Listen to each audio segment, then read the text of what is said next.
Bonjour à tous, bienvenue à cette discussion organisée dans le cadre de la 23e édition des RIDM qui se déroule actuellement jusqu'au 2 décembre en ligne. Mon nom est Apolline Caron-Otavi, je suis programmatrice au festival. La discussion qui va suivre porte sur deux films, À perte de vue et Un fleuve l'hiver, qui sont tous deux présentés dans le cadre de la section Explorer la nature du 12 au 18 novembre. J'ai le plaisir aujourd'hui de discuter avec Marie-Chloé Racine et Sarah Salem, les réalisatrices de À perte de vue. Bienvenue Marie-Chloé. Merci beaucoup. Bienvenue Sarah. Merci. Ainsi que Félix Lamarche, le réalisateur de Un fleuve l'hiver. Bienvenue Félix. Salut. Donc, avant qu'on commence la discussion, je vais présenter brièvement les films. Dans Un fleuve l'hiver, Félix Lamarche nous propose d'embarquer sur un brise-glace de la garde-côte côtière canadienne, l'Amundsen, et de parcourir le fleuve Saint-Laurent. Il observe les immensités glacées tout en recueillant les réflexions des scientifiques qui travaillent sur le bateau. De la majestueuse banquise aux micro-organismes qui s'y abritent, le film prend la forme d'un voyage entre l'infiniment grand et l'infiniment petit. Dans À perte de vue, Marie-Chloé Racine et Sarah Salem nous emmènent à la rencontre d'adolescents des îles de la Madeleine. Ceux-ci nous racontent leurs îles et leurs inquiétudes face à la crise climatique qui menace leur lieu de vie, de l'érosion des falaises aux bouleversements subis par les pêcheurs. Leurs touchants témoignages rendent tangible une catastrophe toujours plus proche qu'on ne le croit. Donc peut-être pour commencer la discussion, est-ce que vous pourriez nous parler un peu du point de départ de ces projets et aussi de ces lieux que vous avez décidé de filmer, de votre rapport personnel peut-être à ces lieux? Je ne sais pas qui veut commencer. Je vais y aller. En fait, nous, ça a commencé d'un de mes voyages aux îles de la Madeleine. Je suis allée passer un été au complet en 2017, je crois, juste pour travailler comme ça. Puis, moi et Sarah, on faisait le baccalauréat en cinéma à l'UQAM. Puis, on plongeait vraiment beaucoup. On était toujours dans le document, en train de parler du documentaire et tout. Donc, pendant l'été, j'étais comme, qu'est-ce qu'il y aurait à faire ici? Puis là, j'ai rencontré plein de jeunes qui venaient au café où je travaillais. C'est là que je me suis vraiment questionnée sur comme, OK, eux, ils habitent dans un endroit qui est vraiment totalement coupé de tout ce que moi, j'ai accès à voir depuis que je suis jeune, en fait. Fait que c'était ça la base de notre envie de faire un film au lieu de la Madeleine. Puis ensuite, c'est en y retournant en mode recherche que nous est venue l'idée de plus se spécialiser, en fait, d'y aller plus vers le sujet de l'érosion. Suite à des discussions qu'on a eues avec les jeunes de la classe de 6e année qui nous faisaient que nous ressortir leur inquiétude par rapport à ce qui s'en venait avec les îles, par rapport à la disparition, à l'érosion et tout. Donc, c'est comme ça qu'est venue l'idée. Sarah ou Félix? Ben, si je peux rajouter, en fait, c'est pas mal ce que Marie-Chloé a dit, puis on est parti avec des éléments qui nous intéressaient beaucoup, donc la jeunesse, l'environnement, comment ça influence notre mode de vie. Fait que c'était des thématiques qui nous intéressaient depuis le début, puis les îles de la Madeleine, le fait que ça soit un territoire insulaire, ben ça nous a comme tout de suite allumé parce que c'était comme de représenter un exemple tellement concret, puis tellement plus défini, plus détaillé. Donc, les îles de la Madeleine, ça a été comme un coup de cœur. Puis on s'est dit, mon Dieu, notre exemple va tellement bien passer par ce territoire-là. Ça a été, ça a été un coup de cœur dès qu'on est arrivé. Félix? Dans mon cas, moi, j'avais déjà fait un film à bord d'un navire de recherche scientifique il y a quelques années. Puis, j'avais fait un court-métrage à partir de ça qui s'appelle La frontière. Puis, ben, c'est ça, quelques années plus tard, les scientifiques qui ont participé à cette mission-là m'ont recontacté pour me réinviter sur un autre navire pour une autre mission. Cette fois-là, c'était sur le brise-glace Amundsen pour une mission sur le fleuve durant l'hiver. Puis, fait que c'est ça, moi, j'ai bien sûr accepté leur invitation. Puis, ce qui m'intéressait un peu dans cette opportunité-là, c'était ben, d'une part déjà de parler du fleuve en hiver. C'est pas quelque chose qu'on a tant entendu parler ou qu'on a tant exploré, je pense, dans notre cinématographie, ou à tout le moins comme sujet en soi. Puis ce qui m'intéressait aussi, c'était de questionner un peu le regard scientifique sur la nature. Donc, de me poser la question un peu qu'est-ce que la science peut nous dire sur cette nature-là, sur cet environnement-là, mais aussi qu'est-ce que le cinéma peut nous dire, puis faire un petit peu rentrer en dialogue ces deux points de vue-là, qui sont parfois un peu en tension, là. On pourrait dire, tu sais, disons, la science cherche à nous faire avancer dans nos connaissances, mais disons, la perspective de l'art, c'est peut-être pas nécessairement d'ouvrir un champ de connaissances plutôt que d'essayer de peut-être révéler ou toucher à certains mystères. Puis moi, la dimension du mystère dans le fleuve, particulièrement en hiver, ça m'intéressait beaucoup, ça me stimulait beaucoup. Fait que c'était vraiment quelque chose qui m'appelait à explorer.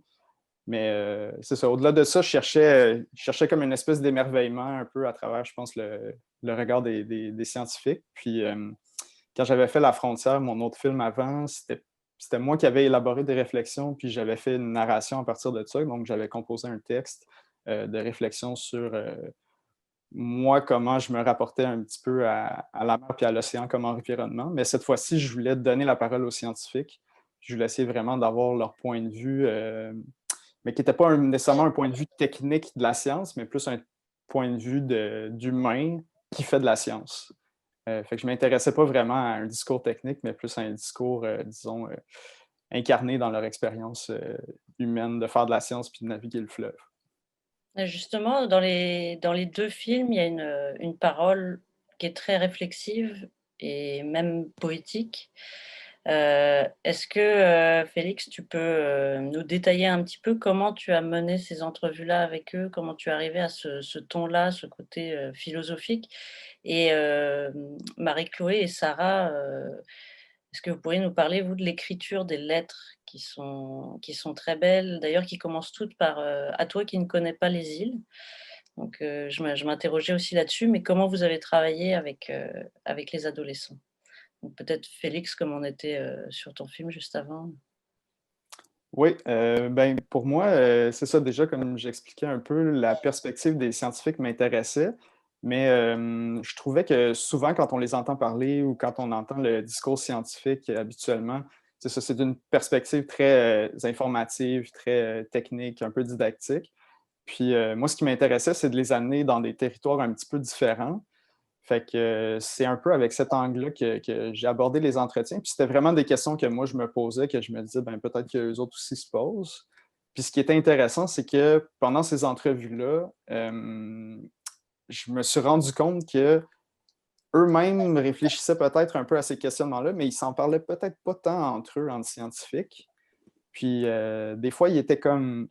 Je pense que c'était des choses qu'ils gardaient peut-être des fois un peu à l'intérieur d'eux, comme des questionnements ou des réflexions, mais qui avaient peut-être rarement l'occasion d'en parler. Fait que c'était quelque chose d'intéressant de faire ressortir ça.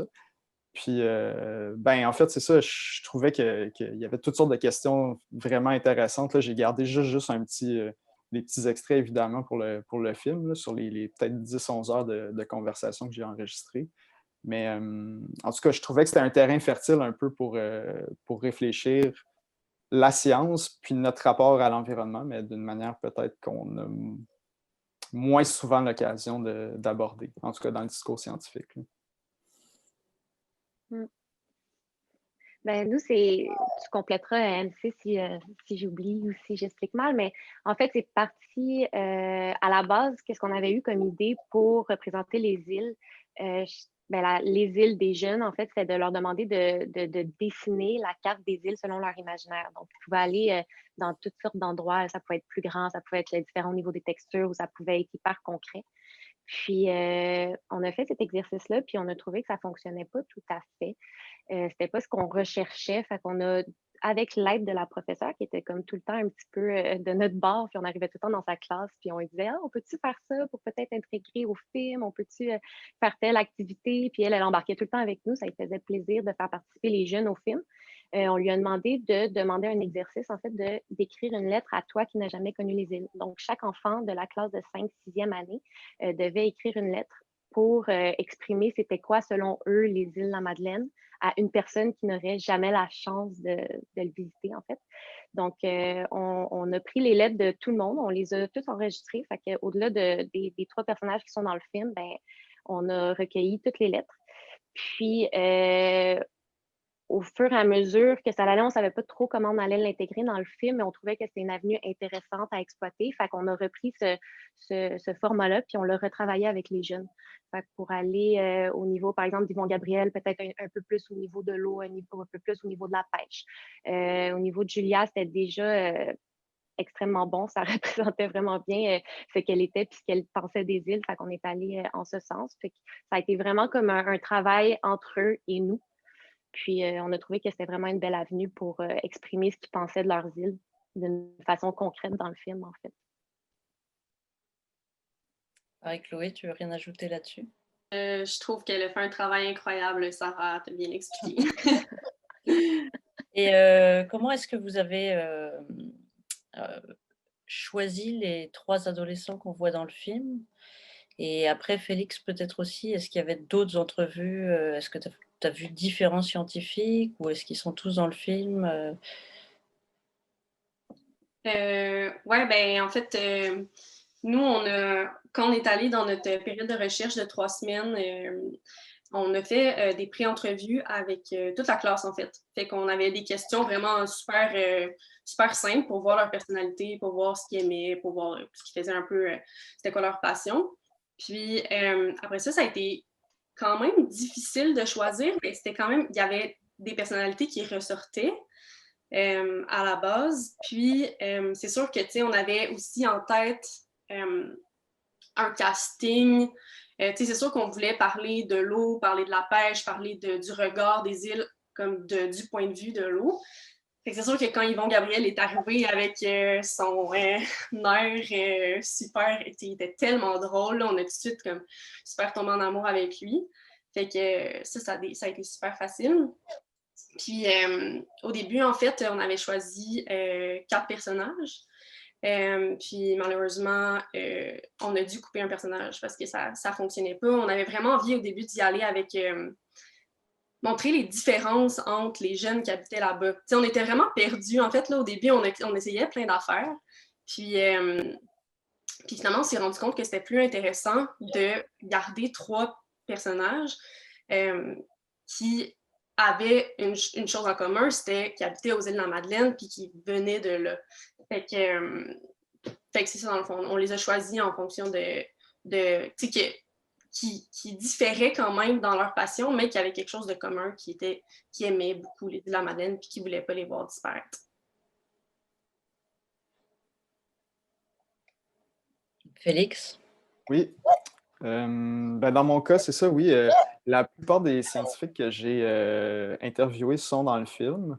Tu sais, déjà, comme pendant le tournage de la mission, j'avais identifié un peu ceux avec qui j'avais peut-être le plus de connivence, là, puis je les avais déjà comme un petit peu approchés pour ça. Puis après le tournage, là, j'ai fait des entrevues dans un petit studio. Puis c'est ça, je pense que presque la majorité il y en a peut-être 2 qui sont pas finalement dans le film, là. Mais c'est pas parce que c'était pas intéressant qu'est-ce qu'il disait. C'est juste que des fois, c'est des considérations un peu soit éditoriales ou juste de durée. Fait que ouais. Ça a en commun d'être 2 groupes, 2 types de gens, que ce soit les jeunes adolescents par rapport à la crise climatique ou les scientifiques en général dans le monde actuel. C'est un peu 2 groupes qui peut-être ont le sentiment parfois de ne pas vraiment être écoutés. Est-ce que c'est quelque chose que vous avez senti dans la façon de discuter avec eux? Félix, tu as parlé un peu du fait qu'ils ne se parlaient pas forcément entre eux, puis aussi, là, c'est un film où ils parlent différemment de ce qu'on demande parfois des scientifiques, qui ont en général plus des explications. Est-ce que c'est quelque chose qui vous a incité à leur donner la parole? Est-ce que c'est quelque chose que vous avez ressenti chez eux aussi? Si ça ne vous dérange pas que je rebondisse là-dessus, pour ma part, c'est pas qu'ils se parlent pas entre eux, c'est qu'ils se parlent entre eux de leur travail puis de ce qu'ils font, ça c'est sûr, de leur recherche, etc. Ça, ils sont passionnés de ça, ils s'en parlent constamment. C'est peut-être plus cette dimension-là d'intériorité là, par rapport à leur rapport avec la nature ou avec leur travail là, qui est peut-être moins mis de l'avant. Mais ouais, je pense que d'un côté, ils sentent que, en tout cas, de ce que j'ai senti, là, je voudrais pas parler à leur place, mais je pense que oui, ils aimeraient ça peut-être être plus entendus. Mais d'un autre côté, en tout cas, les scientifiques que j'ai côtoyés, moi, qui sont des océanographes, la plupart de leurs recherches, c'est très, très pointu. Là. Fait que, je pense qu'ils sont bien conscients que pour la plupart des gens, ça peut être difficile de faire le lien entre leur vie quotidienne puis comme la pertinence d'un projet de recherche très spécifique. Mais c'est sûr que, je pense que dans l'ensemble, il semble peut-être que... Enfin, peut-être pour certains sujets, il semble peut-être qu'ils ne sont pas assez écoutés, mais je ne voudrais pas parler à leur place, fait que je ne m'avancerai pas plus sur ce terrain-là. Ben, nous, ça a été un peu le chemin inverse. En fait, on ne s'intéressait pas tant à la crise environnementale. Ça a été plus, OK, on veut tourner avec des jeunes, puis c'est plus notre curiosité des îles de la Madeleine qui nous a amenés là, en fait. Fait que quand on les a interviewés, c'est là qu'on a ressenti qu'il y avait quelque chose à dire, puis que, wow, leur discours était vraiment différent de tout ce qu'on entend des adultes ou dans les médias ou dans le discours populaire. On était comme, ah, wow, OK.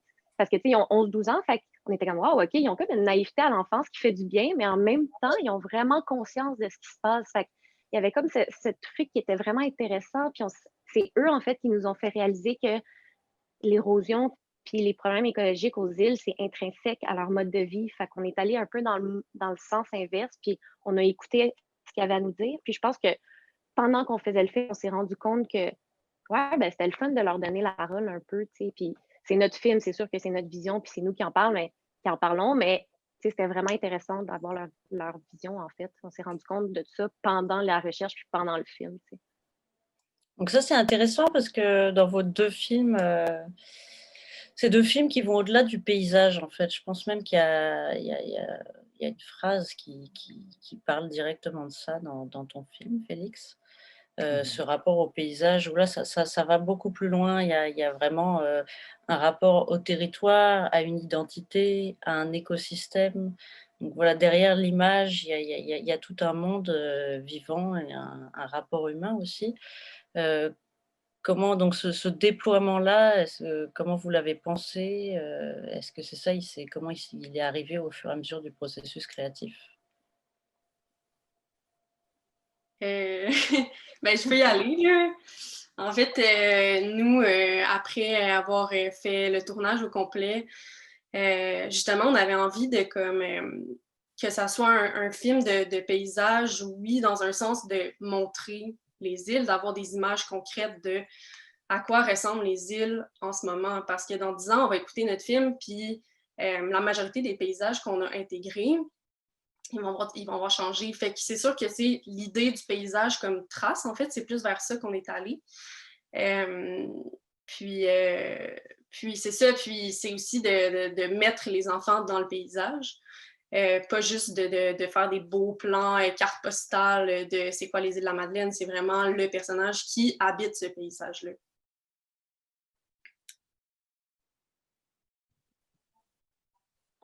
Sarah ou Félix? Moi, c'était bon, Marie, c'était short and sweet, mais c'était bon. Dans mon cas, c'est ça, moi, c'était assez clair dès le départ que je voulais pas faire ce qu'on pourrait appeler un film de paysage, même si je m'intéresse vraiment au fleuve comme, on pourrait dire comme paysage, mais tu fais bien de le pointer, Apolline, qu'effectivement, il y a une scientifique dans le film qui dit que c'est pas juste un paysage, justement, puis peut-être que ce rapport-là, qu'on pourrait qualifier de, bon, mettons, si on qualifie le fleuve comme un paysage, peut-être que ce serait un rapport trop, disons,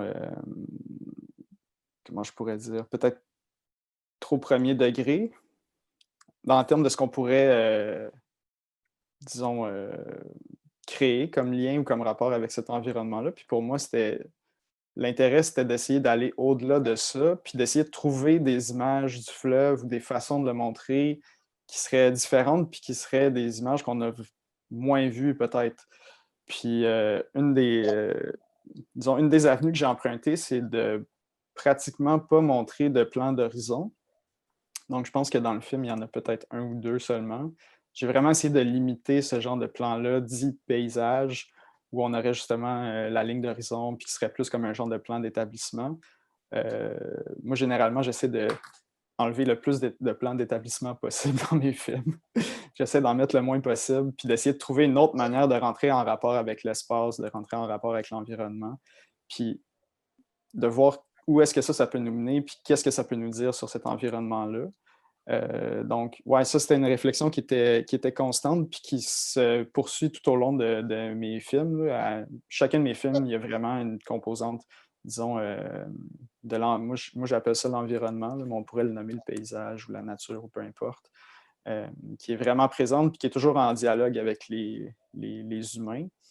Puis je cherche toujours une réflexion sur comment est-ce que moi je rentre en rapport avec ce paysage-là, comment les gens du film rentrent en rapport avec ce paysage-là, puis comment est-ce qu'on peut le réfléchir, comment est-ce qu'on peut l'aborder, mais aussi qu'est-ce que lui il nous dit sur nous-mêmes. Fait que c'était un petit peu ça que j'ai essayé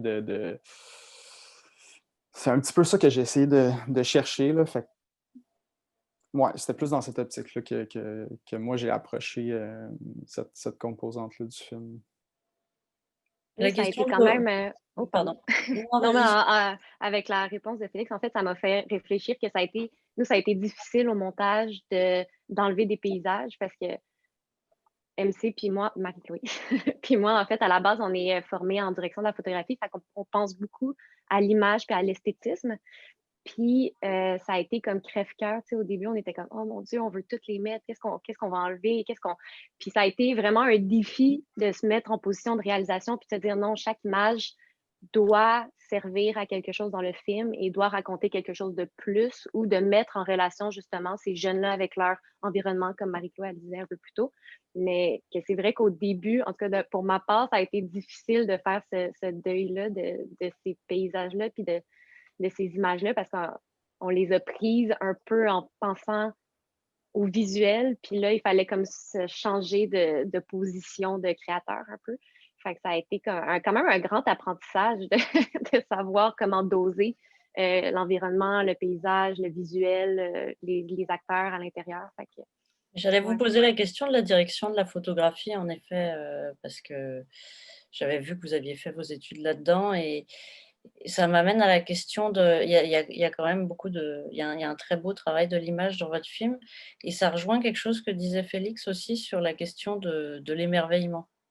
Il y a enfin, pour moi, dans vos 2 films, il y a ce rapport, cette idée qu'il faut réapprendre peut-être à s'émerveiller de choses qui sont très proches, pas forcément lointaines, qui font parfois partie du quotidien, mais qu'on connaît pas tant que ça. Donc chez vous, ça passe aussi beaucoup par rapport à l'image et Félix, il y a évidemment, des images scientifiques, enfin des images de drones, par exemple, très impressionnantes, mais aussi les images microscopiques. Est-ce que vous pouvez nous en parler un peu de ça? Je vous laisse y aller. Bah, peut-être Euh, pour votre travail de direction de la photographie, comment vous avez justement pensé cette ben, approche visuelle? je pense que je peux commencer. Sarah, tu continueras si jamais. Là. Mais tu sais, je pense que pour nous, ça a été quand même assez facile de rendre cet émerveillement-là parce que je pense que toutes les personnes qui sont allées aux îles vont pouvoir dire que quand tu arrives là, c'est tellement émerveillant. Tu sais, t'as la mer partout autour de toi, t'as des buttes vertes partout. Tu sais, c'est super, super beau à la base et esthétique. Donc, c'est sûr que pour nous, ça a été quand même facile de rendre cette beauté-là des îles. C'était aussi un défi, là, par exemple, de comme la rendre à sa juste valeur. Euh, mais, mais ouais, je sais pas quoi dire de plus, là, ça. Ben, je peux rebondir, là. C'est sûr qu'on est parti un peu de l'idée des intentions. Fait que c'est sûr qu'on a failli intégrer des images de drones, on y pensait, on se disait, OK, comment on va représenter telle chose, telle chose. Puis ça a vite été tassé parce qu'on s'est dit, OK, on veut être proche des jeunes. Fait que comment on fonctionne? On veut être proche de eux, on veut être à l'épaule, on veut rendre ce dynamisme-là un peu, on veut avoir des focales qui vont nous permettre d'être physiquement proche de eux. Fait que c'est tout, on est parti vraiment de l'intention puis on a découlé vers un peu l'esthétique, puis ça a été naturel. On s'est dit, on veut vivre quelque chose on veut rendre un peu une certaine réalité dans le direct qu'on filmait. Fait qu'on pourrait appeler ça Nous, on appelait ça le cinéma direct, là, même si c'est peut-être gros de dire ça, puis il faut être humble là-dedans. Mais oui, on s'est dit qu'on voulait vraiment être proche des personnages et avec eux. Puis quand on n'était pas dans les paysages, on voulait sentir qu'on faisait partie de leur bulle puis qu'on les suivait là-dedans. Fait qu'il y a eu ce choix-là du dynamisme, si je peux dire un peu. Après ça, on avait tout le temps un mot qui nous revenait en tête, c'était pastel, couleur pastel. On veut vraiment rendre ça doux, on veut rendre ça doux à l'image puis aux couleurs, mais aussi doux au niveau des textures avec les jeunes, parce que c'était vraiment le ressentiment que nous, on avait des îles qu'on y allait puis qu'on était avec les jeunes. Fait qu'il y avait tous ces choix un peu esthétiques-là.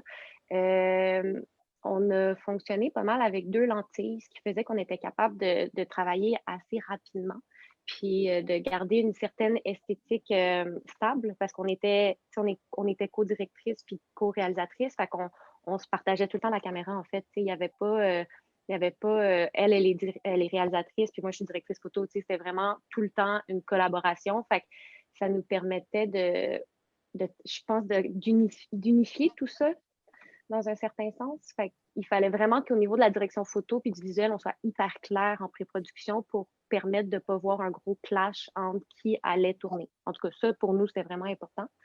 Puis ouais, je pense que c'est ça. Peut-être que Félix, si tu veux répondre, ça va nous faire penser à d'autres choses aussi. Mais ouais, je pense qu'au niveau, justement, dans ton film, j'ai trouvé ça hyper intéressant, l'utilisation du drone ou des images qui ressortaient un petit peu l'effet humain de la chose, qui le rendait un petit peu plus mystique, alors que nous, on a vraiment voulu aller dans l'effet contraire, on a vraiment voulu rester proche de l'humain, puis de la vision humaine, puis de la perception humaine.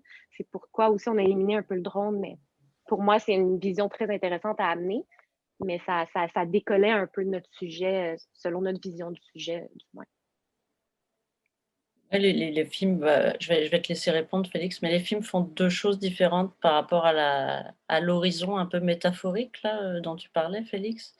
Dans votre film, c'est vraiment, pardon, Marie-Chloé et Sarah, dans votre film, c'est vraiment ce point de vue de l'humain et des jeunes et leur horizon au sens d'un futur. Et dans le film de Félix, c'est plutôt replacer l'humain dans une sorte d'horizon là, entre Mhm. l'infiniment et l'infiniment grand et l'infiniment petit. Et en tout cas, dans les 2 films, c'est une question intéressante, la façon dont on part de la géographie pour plus cartographier un horizon un peu métaphorique. Ah, il y a beaucoup de choses à dire là-dessus, mais peut-être pour rebondir sur l'idée de l'horizon, à la fois géographique, physique ou métaphorique, c'est intéressant parce que, enfin, dans mon film, à la fin, il y a un scientifique qui parle de l'infini de l'horizon un peu, à la fois du fleuve, de la mer, mais aussi comme horizon de la science puis des possibilités de la science. Mais moi, j'ai décidé de ne pas adopter cette perspective-là à l'image. J'ai décidé d'utiliser peut-être plus la plongée. Plus une sorte de verticalité, là, on pourrait dire. Mais néanmoins, je pense que cet horizon-là, disons, existe, là, métaphorique, là, en tout cas, là, existe quand même dans ce film-là. Parce que c'est la somme de tout ce qu'on ne connaît pas, c'est ce qui est on pourrait dire ce qui est en avant de nous, là, un peu, là, si on regarde un petit peu du point de vue de la science. Sinon, ben, c'est ça, pour moi, l'émerveillement passait un peu par le mystère, parce qu'il reste caché ou ce qui reste voilé, si on veut. Donc, c'est à la fois une découverte, on pourrait dire, à la fois pour moi, mais aussi, je pense, pour les scientifiques, c'est la découverte du fleuve l'hiver, puis de ce lieu-là, de cet univers-là. Mais c'est aussi ce qui reste caché, ce qui reste voilé, ce qui est pas encore accessible un petit peu à notre connaissance ou à ce qu'on peut appréhender de cet environnement-là. Mais moi, ma perspective, c'est je suis content qu'il y ait quelque chose qui reste caché. Je suis pas un scientifique, puis pour moi, c'est autant je trouve que leur travail est essentiel, puis je le respecte grandement, mais disons, ma perspective est un peu différente dans le sens où j'essaie de peut-être dans la manière que moi j'aborde des choses, en tout cas, c'est toujours la question que je me pose, c'est celle de qu'est-ce que je vais montrer, qu'est-ce que je vais cacher, puis à quel point est-ce qu'il faut montrer des choses, puis à quel point est-ce qu'il faut ne pas les montrer. Puis je pense que, tu sais, enfin, le fleuve, puis tout ce qui se cache en dessous de la surface de l'eau ou de la glace, ben, tu sais, c'est quelque chose qui on peut montrer un petit peu, mais pas trop. Il faut que ça reste quelque chose d'un peu mystérieux, il faut que ça reste quelque chose d'un peu inaccessible parce que ça nous dépasse. Puis si on comprenait tout, puis si on avait accès à tout, ben on serait au même niveau que cette entité-là, disons, sans vouloir être trop mystique, là, mais tu sais, je veux dire, le fleuve en soi. Puis moi, mon film, il dit, ben on va jamais arrêter de s'émerveiller parce que ça va toujours nous dépasser, puis ça va toujours nous dépasser parce qu'on n'arrivera jamais vraiment à complètement le comprendre. Puis j'étais intéressé pendant le tournage des entrevues de voir que c'était aussi, dans le fond, un peu la posture des chercheurs, qu'il y avait aussi cette vision-là qu'il y a comme quelque chose d'inaccessible, malgré que c'est le mouvement vers lequel on tend, en tout cas pour les scientifiques, de chercher à percer les mystères ou à fonder le savoir scientifique, la connaissance. Fait qu'en tout cas, pour moi, cet émerveillement-là, il passe beaucoup par ce jeu-là entre découverte et mystère, puis un peu ce qui reste obscur, ce qui reste voilé. Puis, ouais, c'est ça. Peut-être pour rebondir finalement sur l'idée des drones, là. Moi, j'ai une position éditoriale là, sur les drones. J'aime pas les drones. J'aime pas la machine. J'aime pas les images de drones en général. Puis là, ce qui est arrivé, c'est que, en fait, Élie, un des physiciens, lui, il utilise le drone pour sa recherche scientifique. Puis lui puis moi, on est devenus assez amis sur le tournage. Puis là, il me dit « Ah, viens voir Félix, les images, tout ça, tout ça. » Puis j'ai trouvé ça intéressant. Puis je me disais, bon, ben peut-être que je peux utiliser le drone d'une manière un peu différente. En tout cas, j'espérais de ça à quoi qu'on était habitué, mais je trouvais que c'était bien ce que tu avais dit, Apolline, là, dans le sens où comme ça replace peut-être. C'était pas pour faire. J'essayais pas de faire, disons, des beauty shots. Là. Moi, ça m'intéresse pas.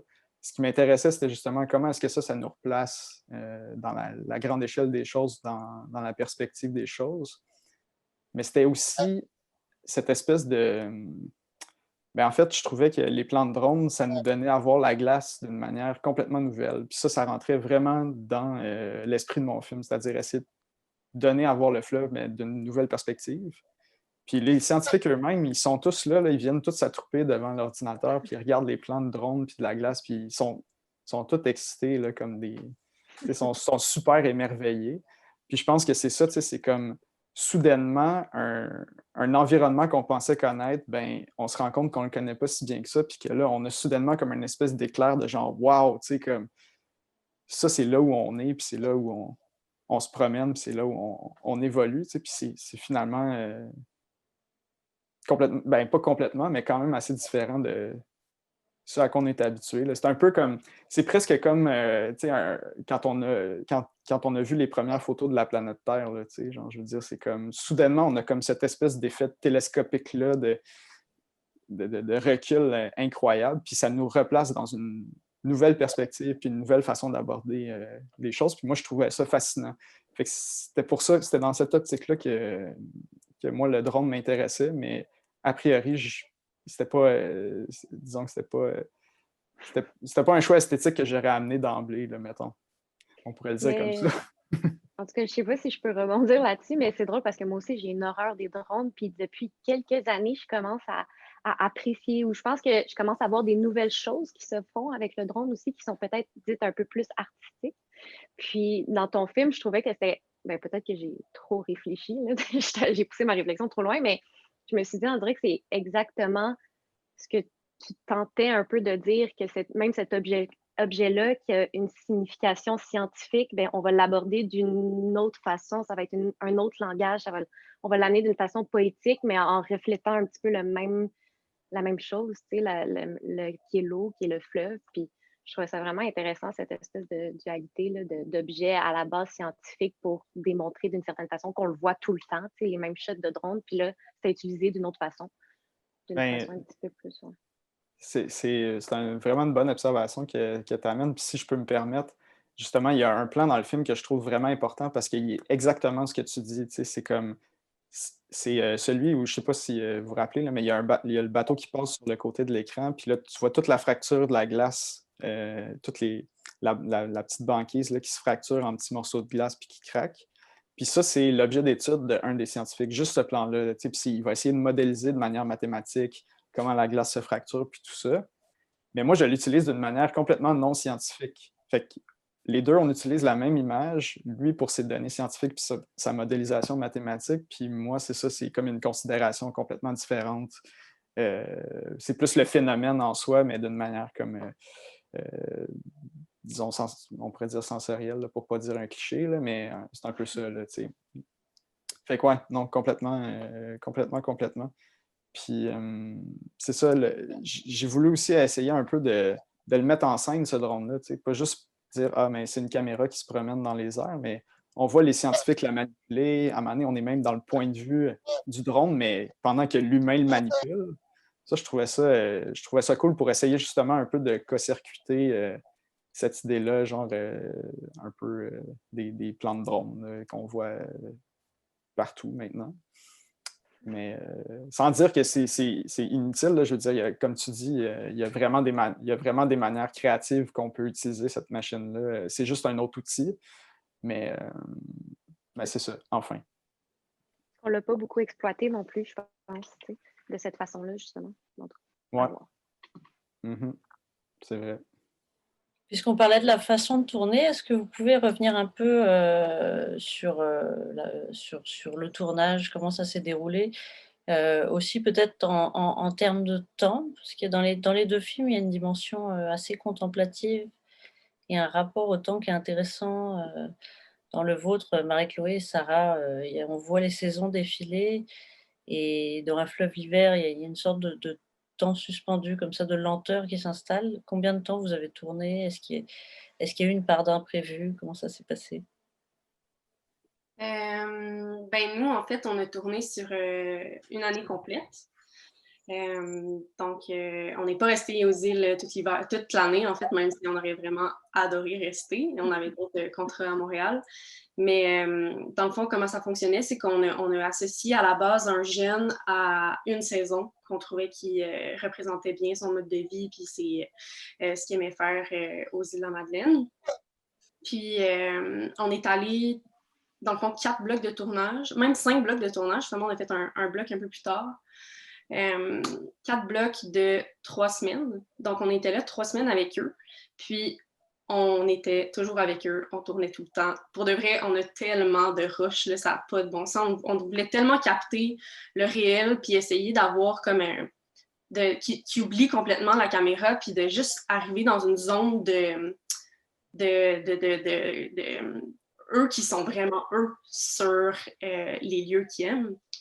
Fait que non, c'est ça, on a vraiment beaucoup tourné. Puis après ça, on retournait à Montréal, on retournait à la saison d'après. Puis c'est après le montage, en fait, pendant le montage, on a commencé à monter avec notre monteur Philippe Lefebvre. Puis là, on s'est rendu compte que il nous manquait certains trucs. Comme exemple, je ne veux pas voler de punch, mais il y a une tempête à un moment donné dans le film. Puis il nous manquait des images après cette tempête-là. Puis là, on les avait pas, mais on savait que narrativement, il nous les fallait. C'était tellement important. Puis l'hiver passé, il y a eu une autre tempête similaire à celle qu'on avait été tournée en 2018. Donc, on est retourné pour prendre les dégâts qui avaient eu lieu à cette tempête-là. Donc, ça a rajouté aussi un autre bloc de tournage.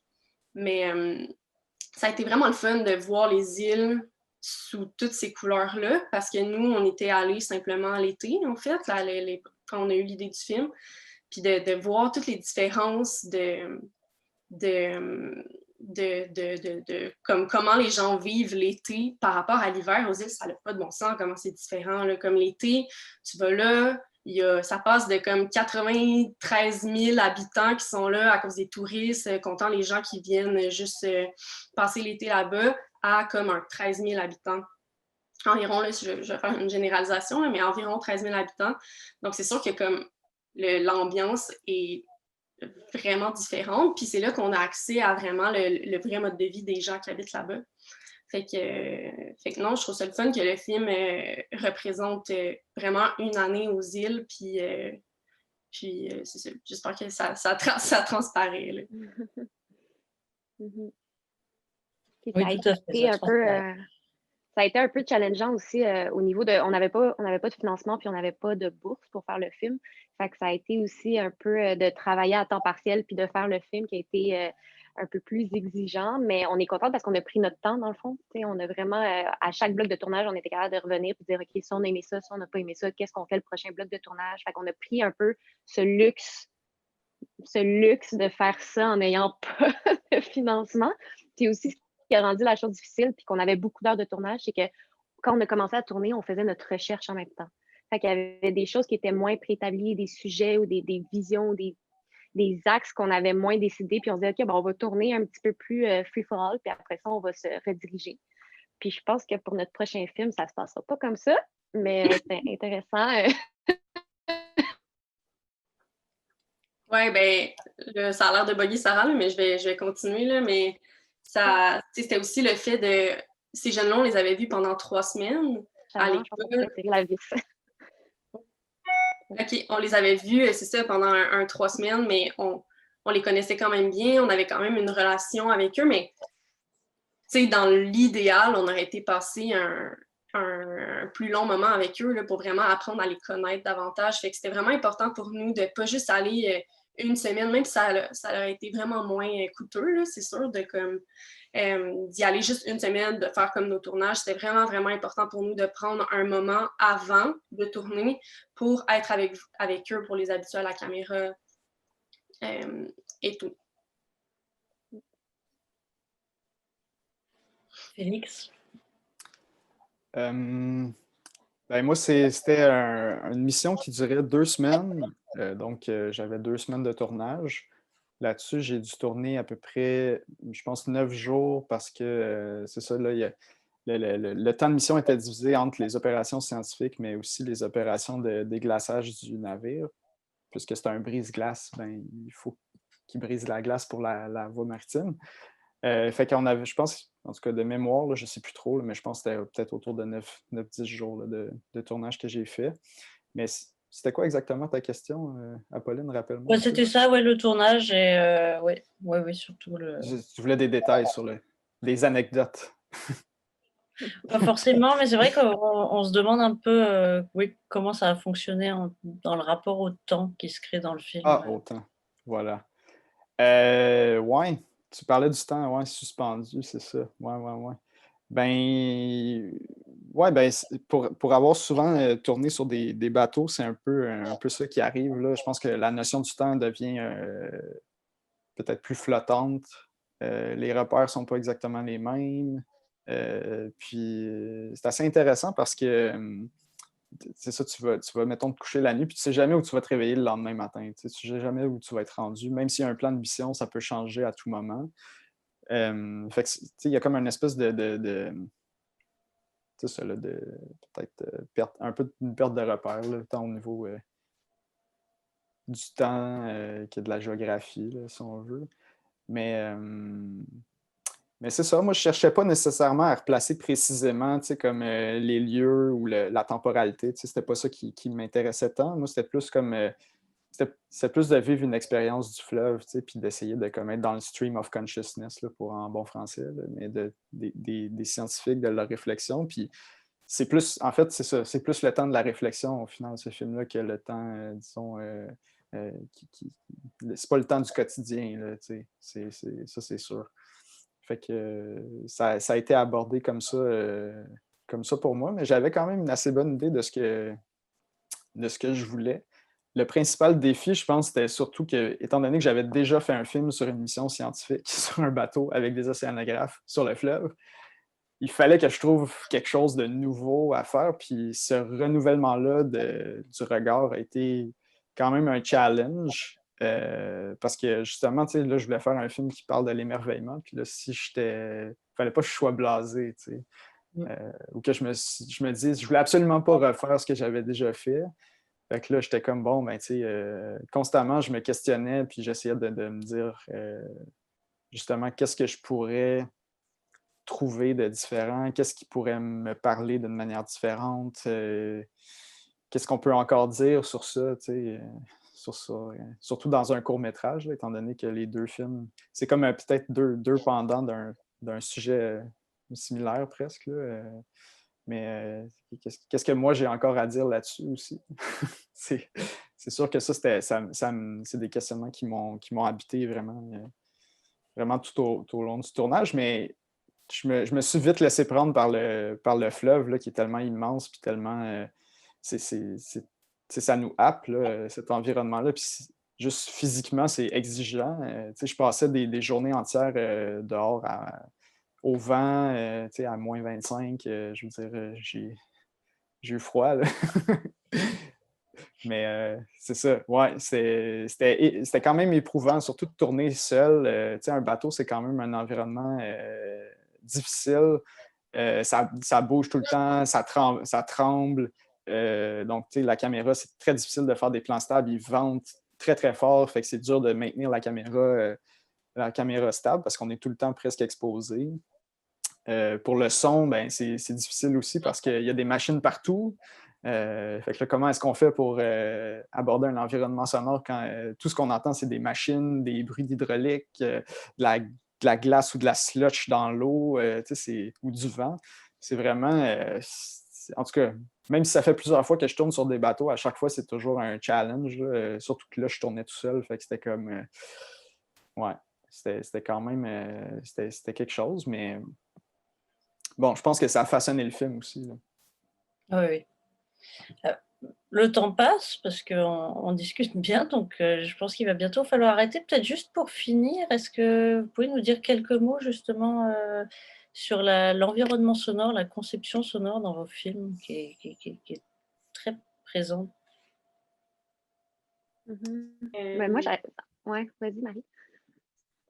Non, mais j'avais juste envie de parler. En fait, nous, le concepteur sonore du film a été un collaborateur ultra étroit. C'est quelqu'un qui suit le projet depuis le début, qui a embarqué tout de suite, qui est un passionné du son, qui s'appelle Nata Huot. Puis, dans le fond, lui est venu à chaque tournage avec nous.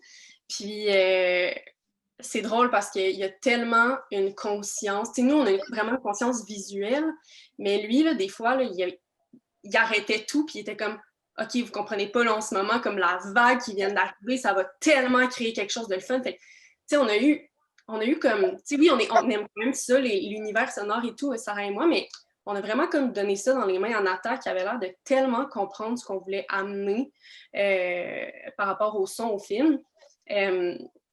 Puis c'est ça, c'est vraiment lui. Il a comme un peu donné carte blanche là, d'essayer des affaires tellement il connaissait nos intentions, ben ça a donné quand même quelque chose d'intéressant. Oui, j'allais juste dire en fait que c'était un collaborateur vraiment créatif, puis le fait qu'il vienne prendre le son durant le tournage, je pense qu'il était capable de répondre à des besoins d'avance qu'il savait qu'il allait avoir besoin au niveau de la conception sonore. Fait que ça, c'était vraiment le fun qu'il soit avec nous puis qu'il prenne des sons directement pour la conception sonore par la suite. Fait que je pense que c'était vraiment une plus-value puis c'était super. Là. Ben, très bon concepteur sonore. C'est vrai que c'était un super beau travail. Pendant le film, là, je me faisais souvent la réflexion que le son avait vraiment, en tout cas, amenait vraiment quelque chose au film. Là, fait que... Ouais, c'était un petit peu crève-cœur de dire de savoir qu'elle n'allait pas passer en salle parce qu'on se disait, oh mon Dieu, il y a tellement du bon travail qui aurait pu être entendu. Tu sais, ça a été un peu crève-cœur, mais ça veut dire. Sarah nous a encore quittés. Ah non. J'aurais aimé continuer sa réflexion, mais je ne sais pas c'est quoi sa réflexion. Mais moi, j'ai une question pour toi, Félix, si on a le temps. Là, je ne sais pas si... Tu es revenue, Sarah? Je ne sais pas, je suis partie quand, mais je suis revenue. On peut poursuivre avec Félix, puis il n'y a pas de problème. Je ne sais pas si Félix, tu voulais dire quelques mots avant qu'on termine. Bon, on a peut-être encore 2 minutes si tu voulais poser une question à Marie-Chloé, là, mais... Ouais, vas-y. Ben, je peux te dire quelques mots peut-être d'abord sur juste la conception sonore. Oui, tout à fait, oui. Je pense que c'est important d'en parler. On a parlé de l'image, mais le son aussi, c'est quand même l'autre moitié du film. Mais ouais, c'est ça. Ben, pour moi, ça a été beaucoup en post-production que le son s'est travaillé. C'est sûr qu'au tournage, oui, mais comme je m'occupais du son et de l'image en même temps, l'enjeu était difficile. Puis comme je l'ai dit, ben, c'est un environnement sonore qui est juste difficile à maîtriser puis à gérer. Mais un truc, le fun que j'ai fait pendant le tournage, c'est que j'avais un petit enregistreur portatif. Puis des fois, je le donnais à des scientifiques. Puis là, je leur disais, ah, mais tu sais, si tu veux faire des sons, il y avait des chercheurs qui avaient déjà étudié en cinéma, fait qu'ils étaient comme intéressés par ça. Fait que là, je disais, ah, mais tiens, prends donc le petit enregistreur, puis tu sais, si tu veux faire des sons libres, ce serait super. Fait qu'il y a comme eu ce petit échange-là, cette petite collaboration-là qui a été le fun pendant le tournage. Mais c'est sûr qu'il y a eu une partie de conception sonore qui visait à restituer un petit peu cet univers sonore-là qui est difficile à capter juste de prime abord. Que, bon, je ne m'étalerai pas trop là-dessus, mais en tout cas, il y a tout eu un gros travail là, du côté de la conception sonore pour faire ressortir un petit peu ces détails-là. Voilà. Tu voulais juste ajouter quelque chose, Marie-Chloé? Oui, mais non, mais j'ai peur que ça parte dans une trop grande discussion. Là. Je ne sais pas si on a assez de temps. Là. Mais en fait, c'est juste un commentaire par rapport à nous. On a été vraiment. Ben, je sais pas, en fait, je veux juste être sûre, Félix, toi, c'est toi qui as monté le film ou tu l'as co-monté avec quelqu'un? Oui, ça a été comme une collaboration, mais disons que j'ai fait le principal du travail de montage, oui. Parce que nous, ça nous a. C'est notre premier film, puis on s'est comme vraiment rendu compte à quel point le montage était une réécriture totale qui demandait une espèce de nouveau regard. Là. Puis notre film aurait été tellement différent si ça avait été nous deux qui l'avions monté. Fait que je me demandais comment ça s'était passé pour toi de comme revoir ces images-là puis de comme se recréer une espèce de distance par rapport au tournage. Là. Je trouvais ça impressionnant. Ouais, ben, en tout cas, c'est un gros chapitre, là, le montage, surtout pour ce film-là, que ça a été, disons, un épopée. Mais à l'origine, c'était pas mon intention de le monter, ce film-là. Moi, j'aime bien le montage, tu sais, puis je trouve que c'est une étape fascinante, mais je me considère pas comme un monteur. Puis j'avais déjà monté un autre court-métrage avant ça, moi-même. Puis là, j'avais envie de donner ce travail-là à quelqu'un d'autre, là, surtout que c'était le troisième film sur un bateau que je faisais. Fait que j'étais comme, ça prend quelqu'un d'autre pour justement, comme tu dis, tu sais, avoir le recul puis être capable de regarder les images d'une manière nouvelle, tu sais, avec un œil neuf. Finalement, bon, je ne m'étalerai pas là-dessus, mais il y a eu des complications qui ont fait que j'ai dû monter le film très, très rapidement. Là. Ça s'est fait en un super court laps de temps parce que, bon, j'ai fait ça à Rimouski dans une petite résidence de création. Là. Fait que, ça s'est fait en comme quelques semaines. Là. Fait que oui, mais idéalement, j'aurais aimé que 100% du travail de montage soit fait par quelqu'un d'autre. Mais bon, là, dans le contexte où ça l'a pas concrétisé, mais ça s'est pas concrétisé. Mais je pense que vous avez bien fait, en tout cas, de prendre, vous, là, dans votre cas, de prendre quelqu'un. C'est toujours... Enfin, ça peut être une expérience intéressante aussi de le faire soi-même parce que, tu sais, on tourne, puis là, on peut s'imaginer déjà qu'est-ce qu'on va faire au montage, puis des fois, il y a comme peut-être un chemin plus rapide entre notre intention puis le résultat. Mais c'est sûr que, tu sais, en tout cas, moi, de mon expérience, je trouve que c'est toujours plus intéressant d'ouvrir un dialogue avec quelqu'un, justement, que cette personne puisse amener quelque chose de nouveau dans le film, puis peut-être l'amener... en tout cas, je ne sais pas c'était quoi votre intuition par rapport à où votre film aurait été si vous l'aviez monté vous-même, mais en tout cas, généralement, moi, je trouve que ça va plus loin quand on a ces collaborations-là là, qui sont amenées.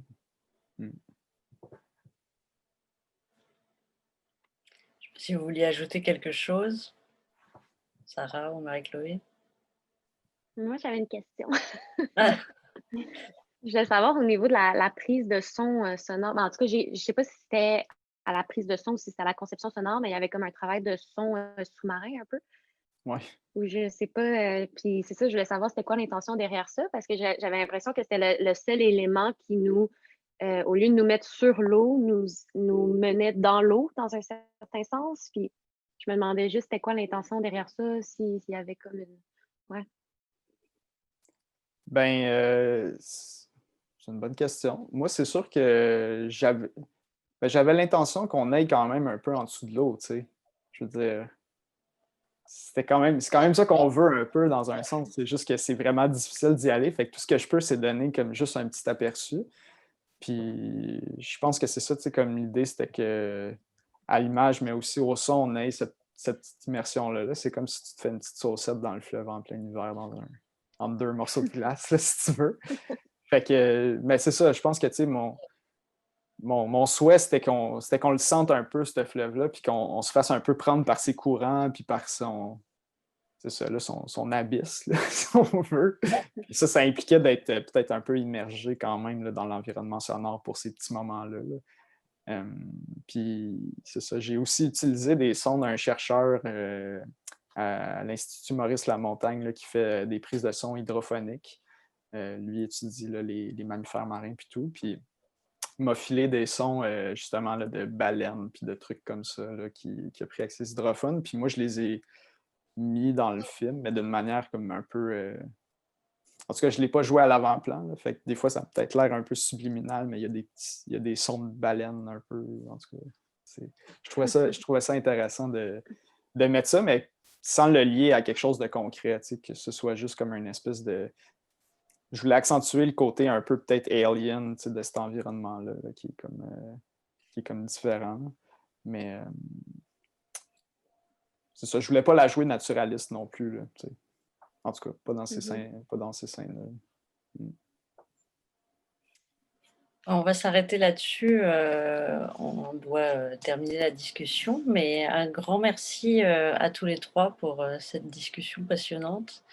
Et pour rappel, les 2 films, Un fleuve l'hiver et À perte de vue, sont diffusés en ligne du 12 au 18 novembre dans la section Explorer la nature au RIDM. Merci encore.